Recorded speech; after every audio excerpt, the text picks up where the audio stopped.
Y'all know why.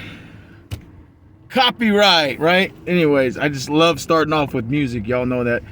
What's up, YouTube? All my UPSers, all my fans, all my people who want to be UPS, all my people who just got hired at UPS, all my package handlers, all my people who've been there for a long time, all my people who've been there for a short time. Much love. What's up? Thanks for watching. Today, I'm going to talk about a couple of things. I have to try to come up with material as I go because the daily grind of what we do as package handlers at UPS, it gets mundane. It's the same routine every single day. Typically, for me, anyways, it's about a 5.5 hour shift. That's what I aim for, and that's usually what I get. But on some days, it's only 4.5 hours. Here's the deal on that. They have to give you at least 3.5 hours, or pay you for 3.5 hours. So what I mean is, like, say for instance, say it's a really slow day and there's just nothing going on, which this doesn't happen that often at all. Like, it hasn't happened since I've been there. But say for instance, there's just nothing going on, and you work there for an hour and a half, and then they're like, hey man, that's it, you guys got to go home. By the union rules and the contract, they're still going to pay you for 3.5 hours minimum. So typically our shifts, we go in, like, start time is at 5 p.m. and we'll get off at 10:30 or 11, in that range. But typically it's 5 p.m. to 10:30. What is that? That's 5.5 hours. So that's typically what I work. But then sometimes they'll say start time is at 5:15. But Monday start time is almost always at 5. Tuesday it'll be 5:15. Wednesday it'll be 5:30. Thursday it's 5:45 or 6. And then Fridays it's usually 6 until 10:30, and it's always until 10:30. However, we usually get off at 10:45, sometimes 11, and you balance it out. And if you're going to stay over and do a double shift, say you start at 5, and at 10:30, that's 5.5 hours. You need to clock out because the system, the computer, when you clock in, the way that system is set up, it's automated. It's going to clock you out for a lunch break after 5.5 hours. So if you're still working, guess what? You're working for free. I'm just letting you know that's the way it is. So you got to take command of that and say, hey, it's 10:30. I need to go on my break. Advise the supervisor what you're doing. Let him know what you're doing. You're not asking for permission. You're saying, hey, it's 5.5 hours and I'm doing a double, so I have to take my lunch. Boom. And you just go like that, like the break symbol, like I'm taking a break. You take your break, do your 30. They're not going to stop you. They're not going to argue with you. You're within your rights. That's a union thing. Teamsters, boom, boom, boom. 11 o'clock comes, you come back in, you sign in, and you go work whatever section you're going to go unload or load side, or you're going to work bulk or whatever, and you're going to do your hour or 2 hours. All you got to, if you're going to do a double, all you're required to do, really, if you sign up for it, is 1 hour. If you do 1 hour and you want to go home because you're tired, go. If you do 2 hours, it's hard to do unload for 2 hours unless the belt stops. Then it's easy. Actually, unload's not that hard. It's not. It just gets mundane, but it's not that hard. There's nothing in there that's that hard. But there's days where there's heavy volume and it can be a tough day. That happens. All right, so this video, I always try to keep them short, but somehow they always end up being 15 minutes or 20 minutes. I try to keep them at 10 minutes, so I appreciate you guys for watching and the patience. So the topics now are, number one, I'll talk about benefits, medical, dental, vision, and so forth. I'm just now hitting my 9th month. This is the time when the medical dental benefits kick in. Like I say, I always tell you guys the truth, and I keep you guys up to date as to what's going on. So now that I've been there 9 months, what's going to happen is they're going to start sending me stuff in the mail from the union as regards to my medical, dental, vision benefits, and you start making decisions on how you want to orchestrate your coverage or whatever, the open enrollment and all that kind of stuff. I haven't got it yet because I'm just now coming up on 9 months. It'll be like 9 months in a couple more weeks. So I'm sure I'll start getting something in the mail within the next few days or the next week or two to cover, my explanations of what my rights or my benefits are, right? All that being said, when I get that stuff, I will let you know. Oh, another thing I'll tell you, because of the hard work I did, you guys probably heard me talk about this already. I got a $75 gift card, which after taxes, because it's considered a earned income, so they tax it. They tax it off the top. So you don't have to worry about claiming it on your taxes because you already paid the taxes. But it's considered earned income. So the $75, they take $25 off of it, which is a lot because that's like 1/3. And then they give you a $50 gift card, a Visa gift card. So anyways, that's coming. I already ordered it. It should be coming in the mail. It takes a couple of weeks, and I ordered it a couple of weeks ago. All that being stated, wanted to cover this. Somebody had mentioned they thought that I was saying you could orchestrate your hours and work one shift a month. I wasn't talking about UPS. I picked up a part-time job. They confirmed that with me today. I passed the background. I had to go through a background check because it's related to doing security and dealing with crowd control and working event staff like the Super Bowl, and that's the kind of company this is. They work Super Bowls, events, they work the Oscars, they work soccer games, baseball games, professional stuff, professional sports, college sports, high school sports, concerts, races like professional racing, like the Long Beach Grand Prix coming up. I might work that, stuff like that. So the way that company works is you have to at least work one shift a month to stay current. But you set your own schedule so that if you work at another job like I do, I work at UPS, then you yourself schedule yourself. You're your own manager of time. So if I'm working UPS and right now it's kind of slow at UPS because we're not in the holiday season, it's slowed down quite a bit. We're only getting $350 a week, something like that. That's kind of rough. So this other job is going to fill in those gaps. Since I work Monday through Friday, typically what happens is on weekends, Friday, Saturday, Sunday, that's when most of your concerts go down, right? You have concerts, you have football games, baseball games, soccer games. A lot of that stuff happens on the weekends, right? This company has no problem with you working 16-hour shifts. How they do it is the first 8 hours is straight time. The next 4 hours is time and a half. And if you work 4 more hours after that, it's double time.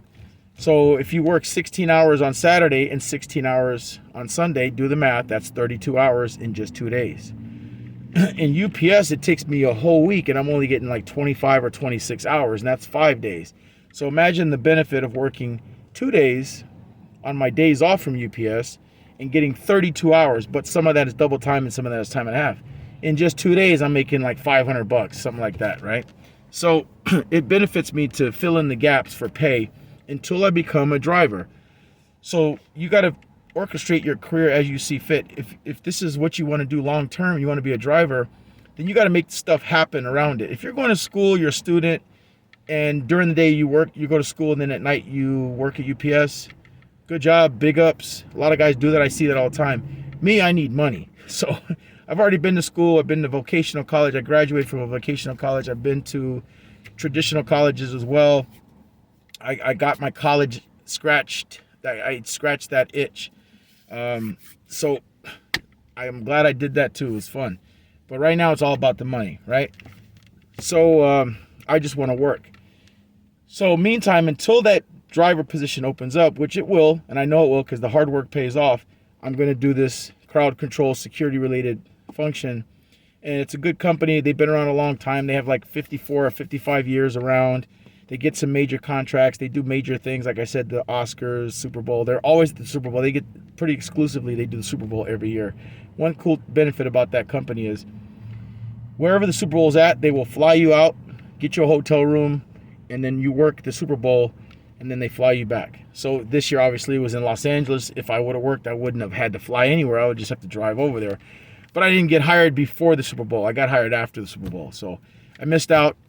That's okay. I'll go to the next year's Super Bowl. And like I said, as long as you want to stay active in that company, you have to work one shift a month. But you schedule it. So your schedule is on the calendar. You log in, and there's a monthly calendar, and you pick the shifts you want to work. That's what I was talking about. So for that viewer who was asking, I didn't know that you can pick one shift a month and stay active at UPS. It wasn't about UPS. UPS, you got to work the schedule that they give you. You signed up to be a Twilight person, or they offered you a position at twilight shift, that's what you got to work. Now, if you want to switch to days or switch to night sort, then you work the shift that they give you. I like twilight. You get more hours on twilight. Day shift is sometimes slow, so those guys sometimes only work 3 hours or 4 hours and they go home. Twilight, I usually get 5.5 hours. So in a week, I average 25 to 27 hours in a week.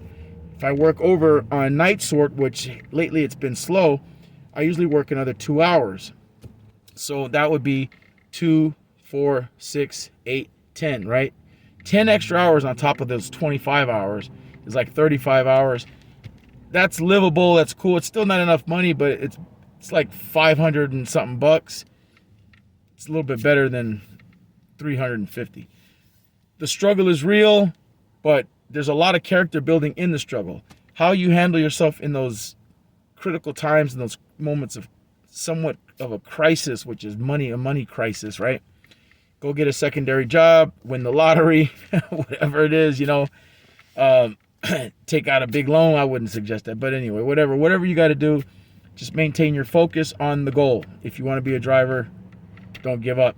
So benefits, when that stuff comes in, because it's coming in within the next 2 to 3 weeks, when I hit my 9th month, I'll let you know how that works out, what they offer me, how it works, or whatever, how that works. There's more union stuff. They sent me something. Like, again, when you're at your hub, contact your shop steward. Talk to him or her, get his or her number, and then stay in connection with things so that you have an idea what's going on with the union, the voting, the contract, if there's going to be a cost of living increase, which I heard we're going to get one this year. And then when you hit your 1 year anniversary, you get a raise. I keep hearing it's about $1 more an hour. I don't know for sure. I'll let you know when my year comes up, which is in about 3 or 4 months. Yeah, mine is in July or June. Mine is in June. So we're about to hit March, April, May, June. June 14th is my anniversary date when I get a year. So you get at that year anniversary, you're going to get like 5 paid sick days, and 5 paid vacation days. And so you get that, right? And then you get a $1 an hour raise or something around there. I'll find out. So stay in touch with union, find out what's going on with that. Just stick it out, man. I know it's tough. It's not an easy job. It's not for everybody. It is physical. You do get strains, muscle strains and aches. So I stretch. You guys know that. We talk about stretching. I got to stretch. I'm going to get a cup of coffee right now because I'm going to go to work in a couple hours. Yep. And drink a lot of water. Where's my jug? There's a lot of jugs I use, but this is a good one from Igloo. You can buy this anywhere. They sell these everywhere. Or get you one of these. There's all kinds of ways you can do it. It's up to you, but the main thing is stay hydrated, man. Stay hydrated. Drink water, man. Do it. Okay, so for that job interview thing tomorrow, I had to go to Ross and buy a white polo shirt. That's what they required. It was in the email. Wear a white polo shirt and some black slacks. No earrings, no facial jewelry, they said. And, security. You're going to be presenting yourself to the public.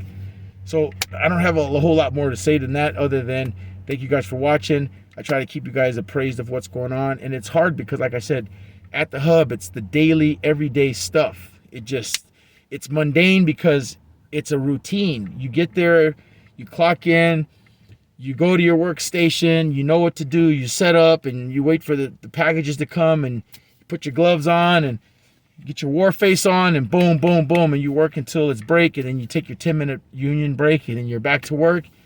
And then you cruise under that last hour and a half, and then you go home, or you stay over for double shifts.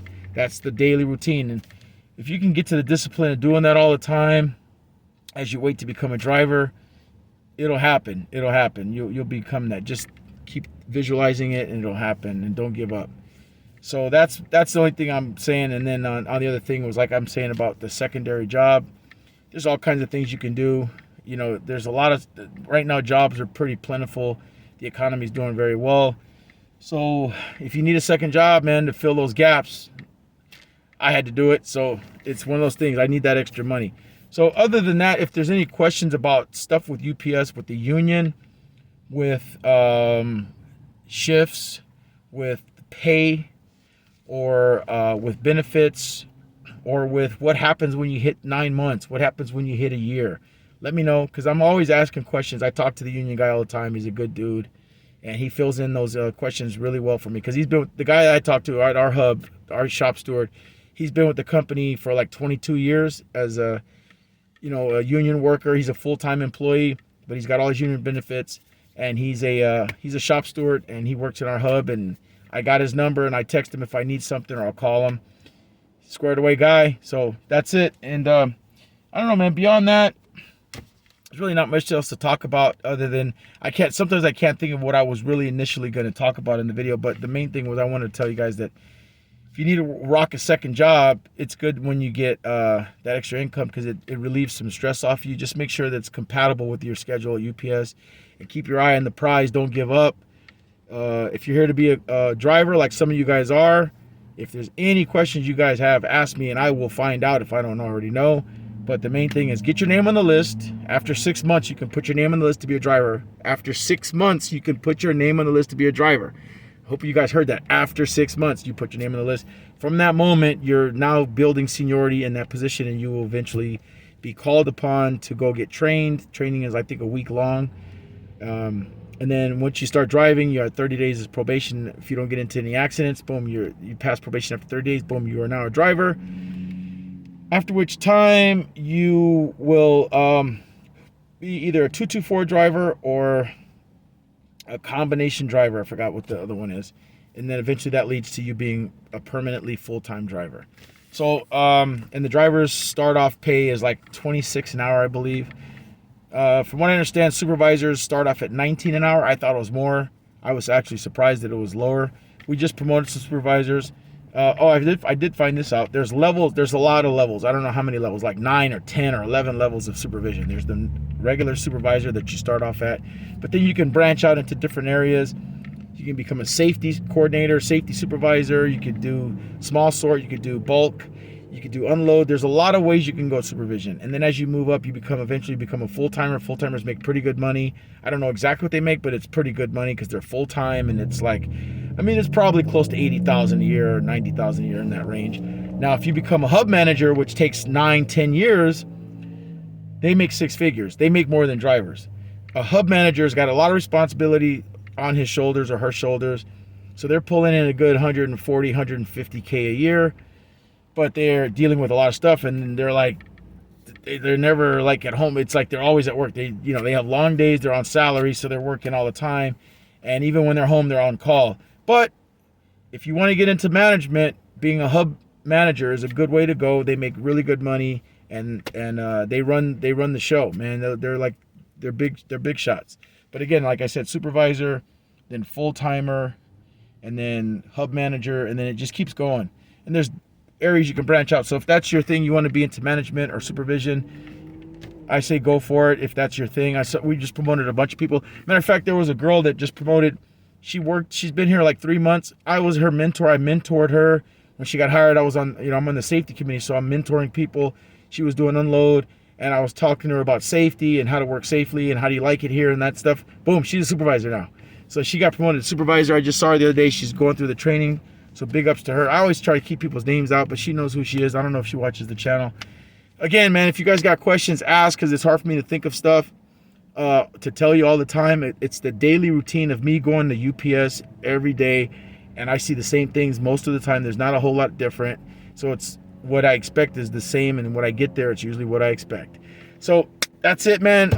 Ask questions. I just wanted to do a video because I know I try to keep up these videos, and it's sometimes it's challenging, and I got other things going on too. You got to do laundry, you got to eat, you got to go pay bills, but I do want to take some time out to make these videos. Thanks a lot. Here's my Ross shirt. Like, again, they said you got to wear a white polo shirt or white dress shirt, short or long sleeve. So I got my this is like a $25 polo, but guess what, it was only $9.99. And I gotta, of course, press that out tomorrow and then go for my orientation. So that's my secondary job, and I'll let you guys know how that works. I look forward to it. It should be fun. Security is very easy work in the sense of it's not physical. You're not lifting anything. You're not you got to stand for long hours, but you're not running or doing anything super, like no exertion other than standing, which is you got to wear comfortable shoes. And so that's what I got on that, man. And I'm just doing what I got to do until things, because I'm not leaving UPS. Like now, if I got to work a second job, cool. But I'm not leaving UPS because I see the benefit of being there. It's my career path. That's what I've chosen. So thank you guys for watching. If you have any questions about it, holla at your boy. And that was a different intro. Let me know if you know who that was and what the name of that song was. I try to keep it without any lyrical content because I don't want to get flagged for a copyright violation or whatever. But I'm trying to mix it up on the music because I know I usually play the same intro all the time. So last time somebody guessed that the song that I played, the beginning of that intro, was a CCR song. CCR is Creedence Clearwater Revival. And they guessed the song. See if you can guess this one. At least guess the band, the group, or whatever. And then if you can get the song, that would be cool too. And I'll give you a shout out. All right. Peace, man.